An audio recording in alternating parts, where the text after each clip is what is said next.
I'm Chronix for the most extreme wrestling. AEW All Out is tonight and is live in Chicago. So a lot of speculation has been going around. Will CM Punk be a part of AEW? Well, he's in Chicago. It's in his backyard. And he's going to be at StarCast. He's a part of a wrestling event. He even did a promo in a ring where he was acting like, he didn't know what to do in a wrestling ring, and he was kind of goofing on that. And he was going in on people who are sitting cross-legged now and talking about other wrestlers all on the sly. And I thought to myself, this is exactly the CM Punk character that he was previously doing. And it really dawned on me, this isn't so much a character, this is just him. And I think that's very important. I think we all knew that, but that just was like, wow, yeah. Oh yeah, that's him. I've heard a lot of speculation about even if he could return, would people care about him or would they be into his character? And I thought that was absurd. People still chant his name. And sure, it has to somewhat do with some kind of ironic chant that is taking place.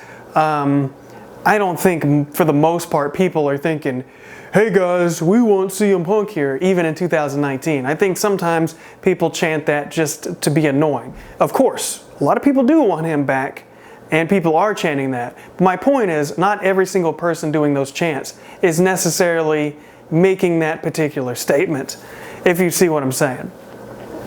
I think the interest is still there.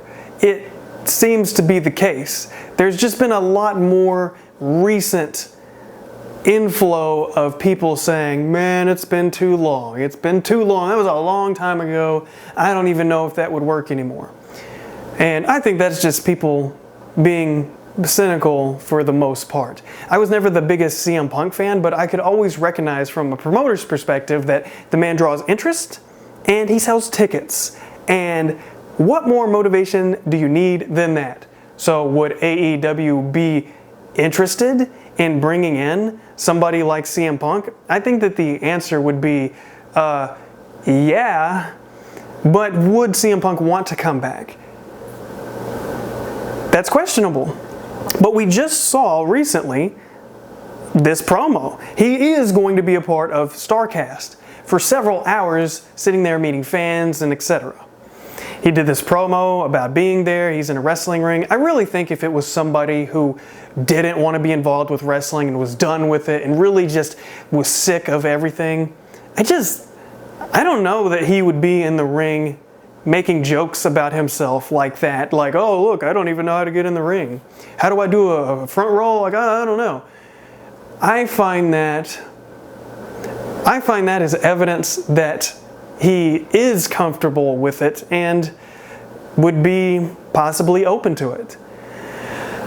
He is going to be doing this event for the fans. I feel if he really wanted to distance himself and get away, he wouldn't be spending several hours of his day meeting these fans. I would think somebody who really wanted to get away from the business would just stay away. And I don't think he needs the money from StarCast. It seems like he genuinely wants to be there with the fans, which makes me think he cares about wrestling, which makes me think that he wants to possibly be a part of it. When I look and I see why has he been gone for so long? Well, I know he wanted to try MMA, which he did. Not so successfully.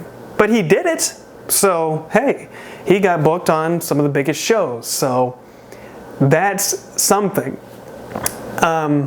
Does he want to come back to wrestling? That really is the big question that we have here. Is that something that he's going to want to be a part of? When he left WWE, it seemed to be because, well, I got beat by Triple H and I got beat by The Undertaker and I had this stupid promo with this guy and I had this stupid program with this other guy and they didn't care. I was hurt. I was injured. I told them I was injured I'm going in there and I'm having storylines that don't make sense or I don't want to be a part of, and I'm just getting beat. This doesn't make sense. Why position me as a top guy if you're going to treat me like garbage? So that made sense. It makes sense why he would not want to be a part of that. And if he was under the mentality that this is WWE, this is what wrestling is, I wouldn't want to be a part of that either. Because for him growing up, I'm sure that is not what he saw and that's not what he wanted, and he didn't feel like he deserved it, so he left. Oh, well, you know, he could have went to Ring of Honor, he could have went to Impact Wrestling. Yeah. I mean, could he have though? That, from his perspective, I would think that that'd be a hell of a step down. You know, if you're going to position him and say that he is that good, that would be like saying, okay, well, Cena or Randy Orton got fired. Well, why don't they just go to Impact?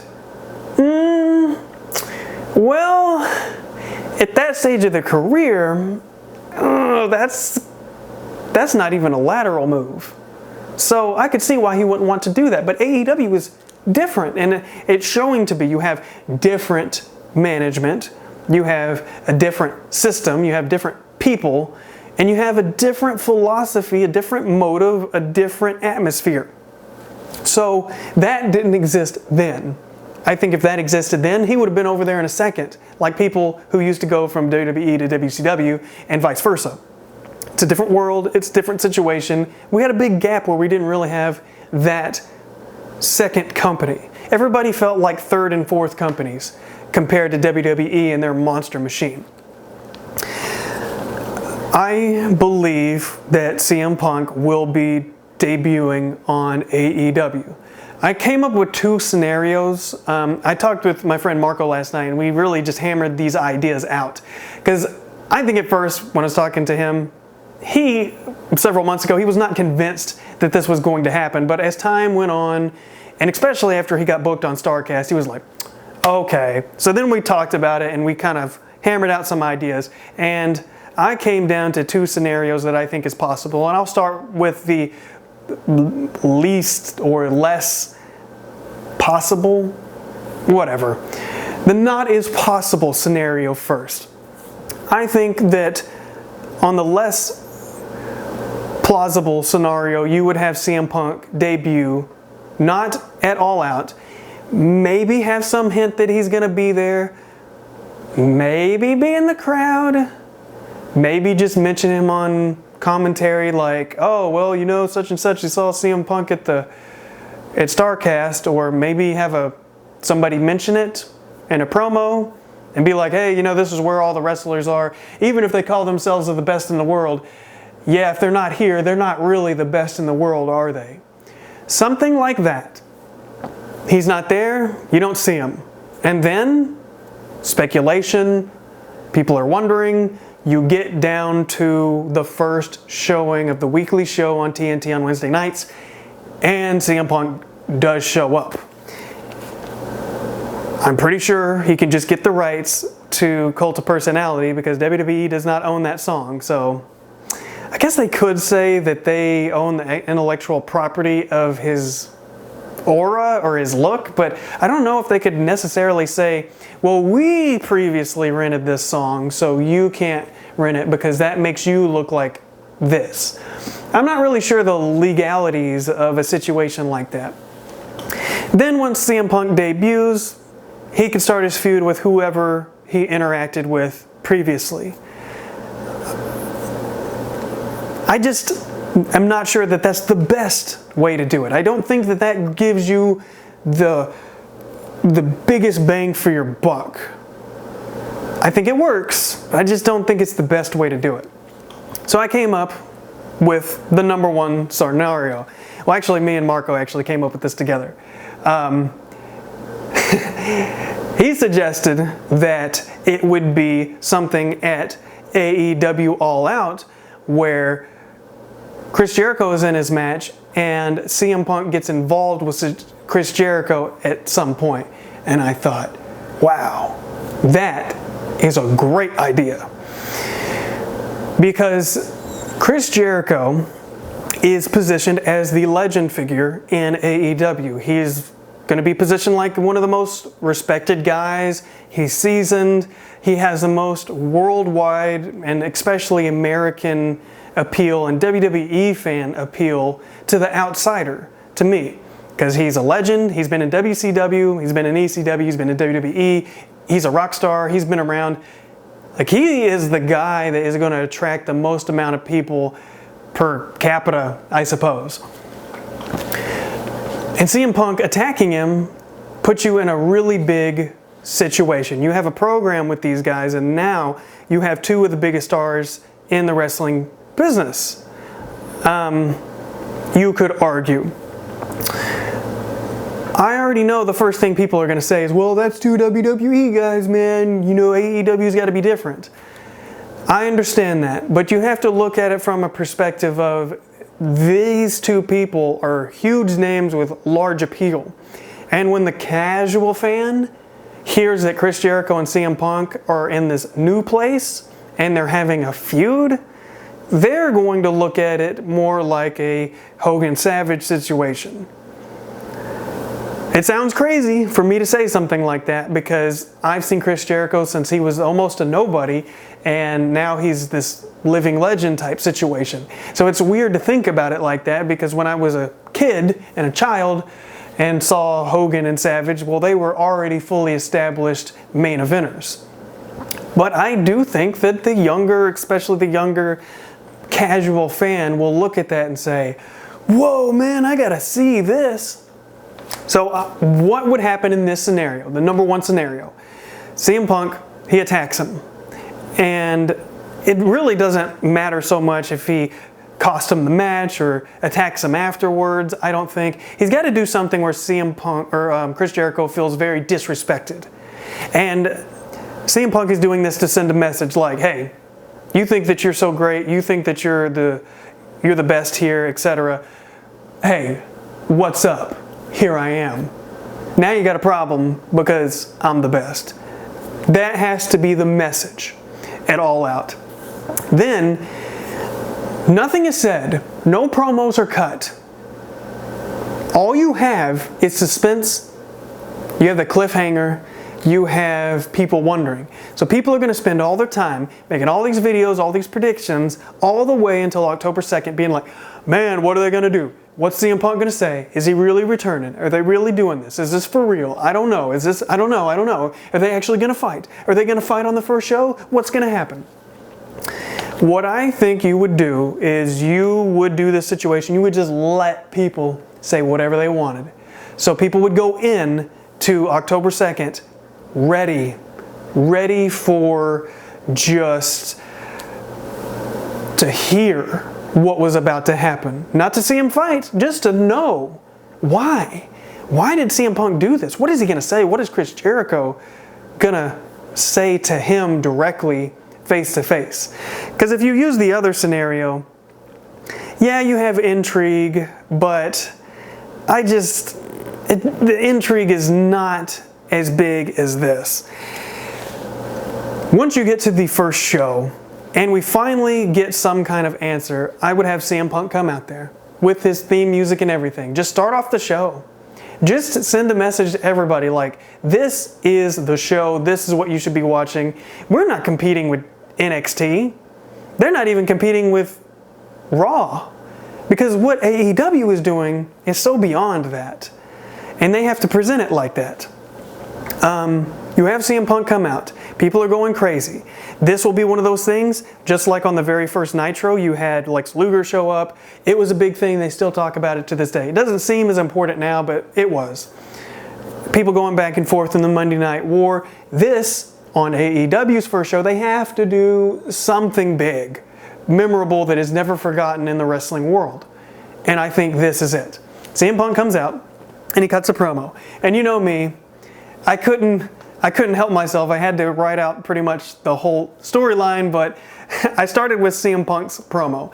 And I'm not CM Punk. I don't think like CM Punk, but if I had to be CM Punk, this is the promo I would cut.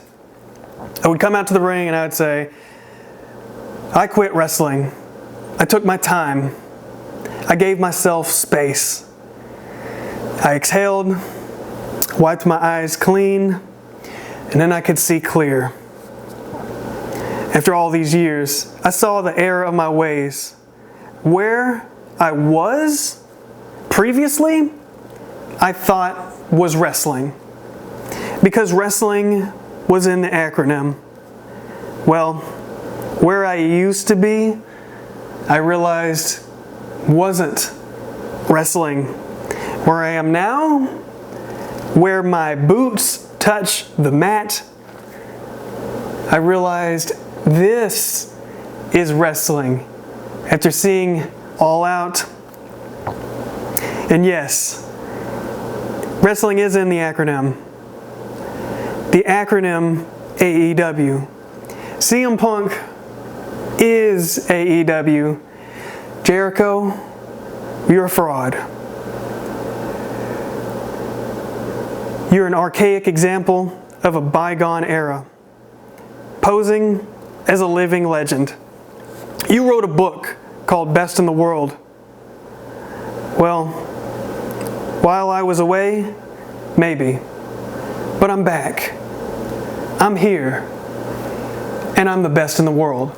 Drop the mic, done. Then you go into possibly next week where Chris Jericho responds, and you just have verbal back and forths. And the reason I would do it like this is because you're putting CM Punk in a position where he believes that Chris Jericho is a fraud and he thinks he's a legend when he's past his prime and he's done. But he's not. You're not having CM Punk say that you suck, you're bad, you're old, get out of here. Like you should just leave. He's just wrong. So they go back and forth and they have their match. And CM Punk loses. And you're probably thinking, Chronix, you're crazy. Why would they have CM Punk come back after all this time and lose? Because if he loses, then CM Punk he realizes that Chris Jericho belongs. Chris Jericho is not used up. Chris Jericho is a certified, legitimate, living legend, and he deserves his place. And, Chris Jericho, I'm sure in the promos leading up to it, would mention things like, you've been gone for years. You think that you're just going to step in here with somebody like me and have a chance? You were a champion. You were gone for so long. I've been here. I've been doing it. You, on the other hand, were doing MMA. You were doing other things. You were sitting at home, sitting on your couch, chilling out. I continued my craft. To me, it doesn't make sense for CM Punk to win because he hasn't been out there wrestling. If he had been in other promotions, sure. But since he's been away from professional wrestling for so long, if I was CM Punk, I would lose. And I would do it for that very reason. CM Punk learns a valuable lesson. He learns that Chris Jericho is for real, and he learns respect for the business, for AEW, for Chris Jericho. After the match, you don't hug, you don't shake hands. At the most, you might fist bump. But really, I think after the match, you stand in the ring, you look at each other, and you're like, okay. And I think that gives CM Punk the ability to walk away with his pride and gives Chris Jericho just his name in concrete that, hey, you damn right, I'm Chris Jericho. And that doesn't mean CM Punk loses after that. That means CM Punk continues in AEW. I don't think he'll be there every week. I don't think he'll be on every pay-per-view. If he is, that's cool. If he's not, that's what I would expect. And I think as long as CM Punk is treated well and they give him good programs and good storylines, I think he'll have a good old time. And it'll be great for everyone, the company, for CM Punk, and everything. I think everything will be fine. You do not want to have them have a match on the first night. To me, that is just Superdome, freaking Goldberg giveaway on Monday Night Raw. I think that that's just a bad idea for the long term. You treat these guys on commentary and in the promos as if they are two legends going against each other like Hogan and Savage. You treat it like that. Even if a lot of fans don't buy it, You treat it like that. You don't say, man, CM Punk, I can't believe him. This is me on commentary. I can't believe he's coming in here thinking he can just run this place. Like, Chris Jericho is going to show him what's up. And, you don't want to have somebody like they do on WWE, have Renee Young or whoever, Charlie Caruso. I don't even know who they have half the time on there. I forget. Regardless, it doesn't matter. You don't want to have somebody on a pre-show saying something like that, like, yeah, I think Chris Jericho is just going to put him in his place. I think he's just going to show him. You treat it like it is important. And yes, it is putting it like two legends, and I get that CM Punk hasn't been there, but, you kind of have to finagle the storyline just a little bit. You've got to present it the best way possible. And of course, there's going to be holes in everything. But if you don't present it as a believable situation, then I don't think people will buy it as much as they should. I believe this is a way you would do it. Have everybody come off looking good. Make everybody look like they're legitimate, and make AEW come off looking like the more superior product. And if that is not AEW's idea of what they should be doing, then I'm not really sure what they're doing. But will CM Punk return? Possibly so. Probably not. But does AEW have my interest? Absolutely. I will be watching AEW tonight, and I will be watching very intently. If CM Punk doesn't return, hey, maybe I was wrong. But I think this is how you should do it. Let me know what you think. I will catch you guys next time.